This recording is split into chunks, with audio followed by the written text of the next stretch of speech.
കാസർഗോഡ് ആനക്കല്ല് ഒറ്റമാവുങ്കല്ലിൽ പണി പൂർത്തിയായ വീടിന്റെ ഭൂമിക്കടിയിൽ ഗർത്തവും വെള്ളച്ചാലും. സ്വപ്ന വീട് പൂർത്തിയാവുന്നത് കാത്തിരുന്ന സദനും കുടുംബവും തീരാസങ്കടത്തിലാണ്. കടം വാങ്ങിയും വായ്പയെടുത്തും വർഷങ്ങളെടുത്ത് നിർമ്മാണം പൂർത്തിയാക്കിയ വീടിനാണ് ഈ അവസ്ഥ ഉണ്ടായത്. എൻ്റെ പ്രാണനാണ് പോയത്. എൻ്റെ സ്വപ്നം തകർന്നു. ഞാൻ ഇങ്ങനെ വിജയിച്ചിട്ട് ഇങ്ങനെല്ലാം ആവുന്നു. ദൈവങ്ങൾക്കും നമ്മൾക്ക് വേണ്ടതായിപ്പോയി.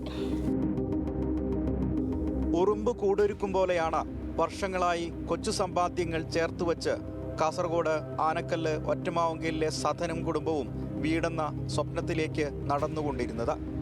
പല പ്രയാസങ്ങളിൽപ്പെട്ട് 3 വർഷം മുമ്പ് തുടങ്ങിയ വീട് നിർമ്മാണം പൂർത്തിയാക്കാൻ കഴിഞ്ഞത് ഈ വർഷമാണ്.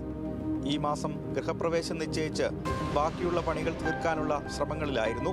സെപ്റ്റിക് ടാങ്കിനുള്ള കുഴിയെടുത്തപ്പോഴാണ് ഈ കുടുംബത്തിന്റെ ചങ്ക് തകർക്കുന്ന ആ കാര്യം സദൻ തിരിച്ചറിഞ്ഞത്. തങ്ങളുടെ സ്വപ്ന വീട് പണിതുയർത്തിയിരിക്കുന്നത് ഭൂമിക്കടിയിൽ 10 അടിയോളം വ്യാസത്തിലുള്ള ഗുഹാരൂപത്തിലുള്ള ഗർത്തത്തിന്റെ മുകളിലാണ് എന്നത്.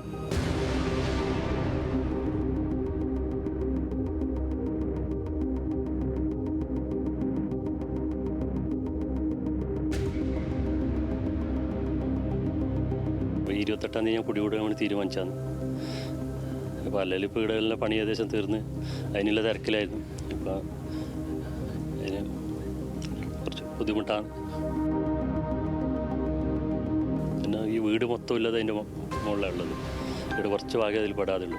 ബാക്കി വീടിനും കവർ ചെയ്തിട്ട് അങ്ങോട്ട് പുറത്തോട്ട് ഉണ്ട് വിശാലമായ ഗുഹ. കുറ്റിക്കോൽ പഞ്ചായത്തിലെ കരിവേടകം വില്ലേജിലാണ് ഈ സ്ഥലം. ഗർത്തത്തിനുള്ളിൽ ശക്തമായി വെള്ളമൊഴുകുന്നതും ശ്രദ്ധയിൽപ്പെട്ടിട്ടുണ്ട്.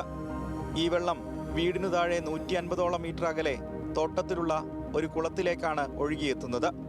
സംഭവത്തിൽ ജില്ലാ കളക്ടർക്ക് തന്റെ ആശങ്കയും സങ്കടങ്ങളും അറിയിച്ച് സദൻ പരാതി നൽകിയിട്ടുണ്ട്.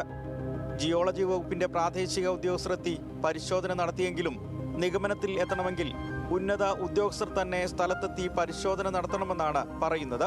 ഉദ്യോഗസ്ഥ സംഘം വരുന്നതും കാത്തിരിക്കുകയാണ് സദനും കുടുംബവും ഈ ഓണക്കാലത്ത്. സാധാരണക്കാരന്റെ വീടെന്ന വലിയ സ്വപ്നമാണ് പ്രകൃതിയുടെ ഈ വികൃതിയിൽ ഇല്ലാതായിരിക്കുന്നത്. ഈ കുടുംബത്തെ പിന്തുണയ്ക്കണം. പൊതുസമൂഹത്തിന് കൂടി അതിന് ബാധ്യതയുണ്ട്. കുറ്റിക്കോൽ ഒറ്റമാവുങ്കലിൽ നിന്നും camera person Sanal എളമ്പച്ചിക്കൊപ്പം Ratheesh Vasthavan, news Malayalam.